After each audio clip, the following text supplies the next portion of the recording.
Hello दोस्तों, कैसे हो आप। दोस्तों आज आपको बताएंगे ईपीएस 95 पेंशन वृद्धि संबंधी एक और नया अपडेट निकल कर आ रहा है। बहुत बड़ा अपडेट है।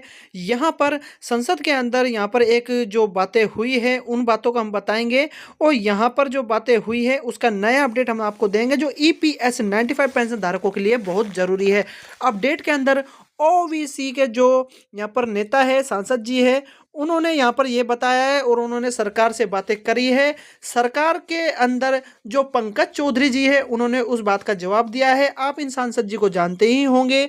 यह जो सांसद जी है ओवैसी के हैं और इन्होंने जो क्वेश्चन करे हैं, क्वेश्चनों का आंसर जो दिया है वित्त राज्य मंत्री श्री पंकज चौधरी ने उनको विस्तार से समझाया है। और जो लेटर तैयार हुआ है उस लेटर के अंदर क्या क्या बातें हुई है उसका जवाब पंकज चौधरी ने दिया है। तो दोस्तों यहाँ पर जो डिमांड की गई है ओवैसी के द्वारा, सांसद जी के द्वारा, उन्होंने क्या क्या बातें कही है और उसका जवाब पंकज चौधरी ने दिया है। ईपीएस 95 पेंशन धारकों की आवाज उन्होंने उठाई है ओवैसी ने। तो जवाब मैं आपको दिखाता हूं, लाइव आपको समझाता हूं। और दोस्तों यहाँ पर जो पंकज चौधरी जी है उन्होंने अपना जो सवाल का जो जवाब दिया है अलग अलग वित्त के जो हिसाब से उन्होंने दिया है, ईपीएफओ के हिसाब से जो दिया है। लेकिन क्वेश्चन और प्रश्न क्या किए हैं श्री असाउद्दीन ओवैसी ने। ठीक है, तो चलिए आपको पूरा वीडियो के अंदर हम बताएंगे, समझाएंगे। तो दोस्तों आपसे बस यही छोटी सी रिक्वेस्ट है, अगर आप चैनल पर मेरे नए हो तो प्लीज़ चैनल को भी से सब्सक्राइब जरूर कर लेना, क्योंकि हम ऐसे ही वीडियो लाते हैं जो आपकी हरदम हेल्प करते हैं। तो चलिए आपको पूरा समझाते हैं, बताते हैं। यहाँ पर ये जो लेटर तैयार हुआ है यहाँ पर देखिए, सुनिए। भारत सरकार वित्त मंत्रालय व्यय विभाग लोकसभा लिखित प्रश्न संख्या इतना इतना जो भी है 9 दिसंबर 2024 का है, आप यहाँ देख सकते हो। और यहाँ पर कर्मचारी पेंशन योजना 1995 के तहत पेंशन में वृद्धि के तहत यहाँ पर क्वेश्चन किए हैं। यहाँ पर श्री असाउद्दीन ओवैसी जी ने, यह यहाँ पर एक सांसद है और एक मंत्री के रूप में यहाँ पर ये है। और यहाँ पर इन्होंने वित्त मंत्री जी से कैसे बोला है वह हम आपको समझाते हैं, बताते हैं। यहाँ पर क्या वित्त मंत्री यह बताने की कृपा करेंगे कि जो इनका के क्वेश्चन है उसका जवाब भी बताऊंगा आपको, प्रश्न बता रहा हूं पहले। क्या सरकार को कर्मचारी पेंशन योजना ईपीएस 95 के तहत पेंशन भोगी से न्यूनतम पेंशन राशि में वृद्धि का अनुरोध करने संबंधित कोई अभ्यावेदन प्राप्त हुआ है? तो यहाँ पर इसका जो उत्तर निकल कर आता है वह मैं आपको दिखा देता हूँ। अब यहाँ पर जो वित्त राज्य मंत्री श्री पंकज चौधरी जी है उन्होंने उत्तर दिया है। उत्तर क्या दिया है? श्रम एवं रोजगार मंत्रालय ने सूचित किया है कि कर्मचारी पेंशन योजना ईपीएस 95 के अंतर्गत न्यूनतम पेंशन की राशि में वृद्धि करने का अनुरोध करते हुए ट्रेड यूनियनों सहित विभिन्न हितधारकों से अभ्यावेदन प्राप्त हुए हैं। यह इनका उत्तर है और इन्होंने इस प्रकार से उत्तर दिया है। अब जो खे का है इन्होंने प्रश्न किया था ओवैसी जी ने। यहाँ पर श्री असाउद्दीन ओवैसी जी ने बोला है खे का प्रश्न, क्या सरकार का ईपीएस 95 के तहत पेंशन बढ़ाने का कोई प्रस्ताव है और यदि हाँ तो यहाँ तत् संबंधित ब्यौरा उसका क्या है?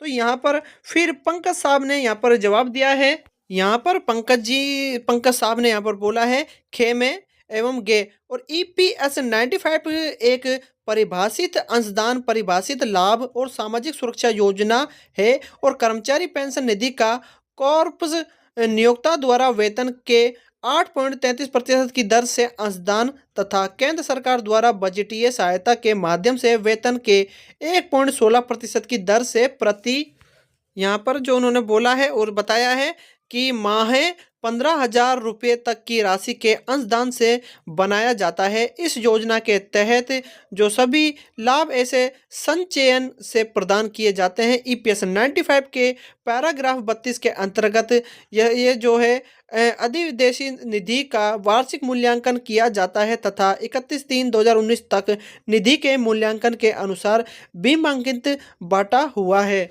फिर यहाँ पर जो प्रश्न किया जाता है गे और डे दोनों को, तीनों को मैं एक साथ बता देता हूँ, फिर आपको उत्तर डायरेक्ट में बता दूंगा।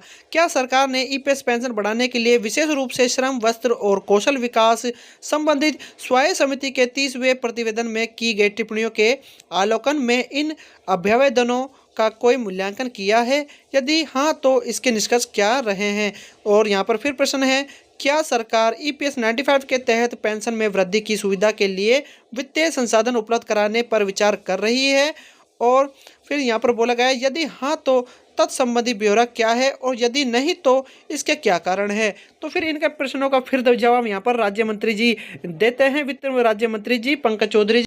फिर दोस्तों यहाँ पर जो पंकज साहब हैं उन्होंने जवाब दिया है, घे और डे को यहाँ पर एक साथ दे दिया है इन्होंने।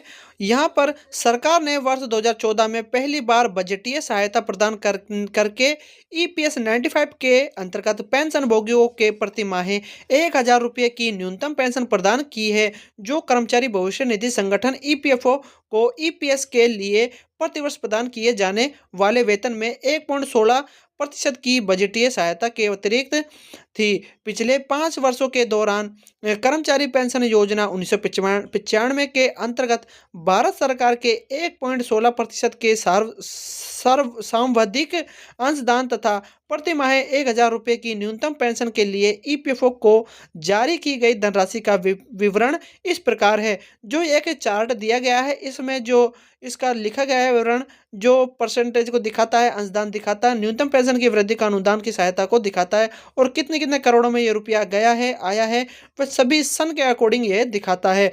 अब दोस्तों मैं आपको ये बोलता हूँ, जब 1,000 पेंशन यहाँ पर दिया जा रहा है तो दोस्तों मैं आपको ये बता देता हूँ, इस न्यूज़ को आप जरूर देखना। अब दोस्तों आप यहाँ देखो, इस न्यूज़ को देखो, जब सरकार के पास पैसा नहीं है 1,000 पेंशन देने लायक, उसकी इस समय सीमा है, तो अब देखो दोस्तों ये क्या लिखा हुआ है, इन्वेस्टमेंट ईपीएफओ के पास निवेश के लिए 25 लाख करोड़ 5 साल में 2 गुना। समझ में आ गया? मतलब ईपीएफओ अपना फंड को इन्वेस्ट कर रहा है, अलग अलग जगह अलग अलग कॉरपोरेशन या फंडों में लगाता है, जिससे उसका पैसा बढ़ता है। अब देखो दोस्तों 25 लाख करोड़ 5 साल में 2 गुना। अब इस न्यूज को थोड़ा सा मैं आपको हल्का सा थ्योरिकली समझा देता हूं। थ्योरी के हिसाब से कर्मचारी भविष्य निधि संगठन ईपीएफओ का इन्वेस्टमेंट फंड 5 साल में 2 गुना से ज्यादा हो गया है और वित्त वर्ष 2023 और 24 में ये 24.75 लाख करोड़ रुपए तक पहुंच गया है। देखो दोस्तों, ये देखो प्रेजेंट की न्यूज है, जो 2018 में 19 और 11 लाख करोड़ की ही था।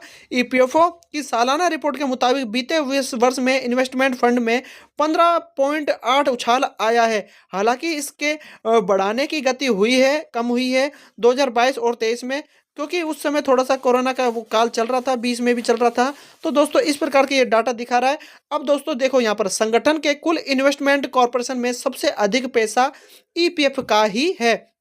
अब देखो दोस्तों, स्कीम फंड इन्वेस्टमेंट कॉर्प्स, समझते हो ना आप? यहाँ पर जो फंडों की बातें चल रही है, जो ऑनलाइन पैसा जो लगता है फंडों में इन्वेस्ट किया जाता है, जिससे ईपीएफ अपना पैसा लगाकर इन्वेस्ट के उसका इंटरेस्ट कमाता है, साल के अकॉर्डिंग या मंथ के अकॉर्डिंग वह टोटल में लग जाता है। अब देखो कहाँ कहाँ कैसे कैसे लिया है। कर्मचारी भविष्य निधि के अंदर आप यहाँ देख सकते हो 15,29,000 का है, ठीक है। अब कर्मचारी पेंशन फंड यहाँ पर देख सकते हो 8.76 हजार का है।